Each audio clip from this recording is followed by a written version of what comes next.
संत मत्ती के अनुसार सुसमाचार अध्याय 4। प्रभु की परीक्षा। उस समय आत्मा ईसा को निर्जन प्रदेश ले चला, जिससे शैतान उनकी परीक्षा ले ले। ईसा 40 दिन और 40 रात उपवास करते रहे। इसके बाद उन्हें भूख लगी और परीक्षक ने पास आकर उनसे कहा, यदि आप ईश्वर के पुत्र हैं तो कह दीजिए कि ये पत्थर रोटियां बन जाए। ईसा ने उत्तर दिया, लिखा है, मनुष्य रोटी से ही नहीं जीता है, वह ईश्वर के मुख से निकलने वाले हर एक शब्द से जीता है।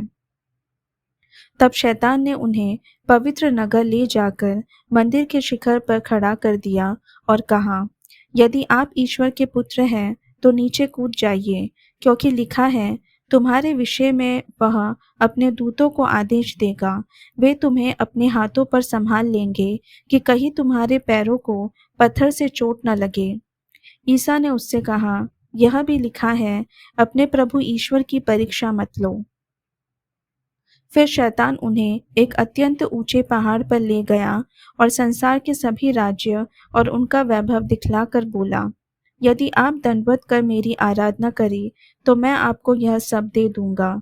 ईसा ने उत्तर दिया, हट जा शैतान, लिखा है, अपने प्रभु ईश्वर की आराधना करो और केवल उसी की सेवा करो। इस पर शैतान उन्हें छोड़कर चला गया और स्वर्गदूत आकर उनकी सेवा परिचर्या करते रहे। गलीलिया में पुनरागमन। ईसा ने जब यह सुना कि यूहन्ना गिरफ्तार हो गया है, तो वे गलीलिया चले गए।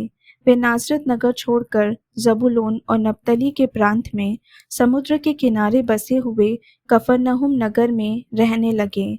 इस तरह नबी ईसायास का यह कथन पूरा हुआ, जबूलून प्रांत, नप्तली प्रांत, समुद्र के पथ पर यरदन के उस पार गैर यहूदियों की गलीलिया। अंधकार में रहने वाले लोगों ने एक महती ज्योति देखी। मृत्यु के अंधकार में प्रदेश में रहने वालों पर ज्योति का उदय हुआ। उस समय से ईसा उपदेश देने और यह कहने लगे, पश्चाताप करो, स्वर्ग का राज्य निकट आ गया है। 4 मछुओं का बुलावा। गलीलिया के समुद्र के किनारे टहलते हुए ईसा ने 2 भाइयों को देखा, सिमोन जो पेतरुस कहलाता है और उसके भाई अंद्रयास को। वे समुद्र में जाल डाल रहे थे, क्योंकि वे मछुए थे। ईसा ने उनसे कहा, मेरे पीछे चले आओ, मैं तुम्हें मनुष्यों के मछुए बनाऊंगा।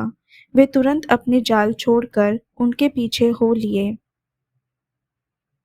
वहां से आगे बढ़ने पर ईसा ने और 2 भाइयों को देखा, जेबेदी के पुत्र याकूब और उसके भाई योहन को। वे अपने पिता जेबेदी के साथ नाव में अपने जाल मरम्मत कर रहे थे। ईसा ने उन्हें बुलाया, वे तुरंत नाव और अपने पिता को छोड़कर उनके पीछे हो लिए। गलीलिया का दौरा। ईसा उनके सभागृहों में शिक्षा देते, राज्य के सुसमाचार का प्रचार करते और लोगों की हर तरह की बीमारी और निर्बलता दूर करते हुए सारी गलीलिया में घूमते रहते थे। उनका नाम सारी सीरिया में फैल गया। लोग मिर्गी, लकवा आदि नाना प्रकार की बीमारियों और कष्टों से पीड़ित सब रोगियों को और अब्दुतग्रस्तों को ईसा के पास ले आते और वे उन्हें चंगा करते थे। गलीलिया, देकापोलिस, यरूशलेम, यहूदिया और यरदन के उस पार से आया हुआ एक विशाल जनसमूह उनके पीछे पीछे चलता था। प्रभु की वाणी। ईश्वर को धन्यवाद।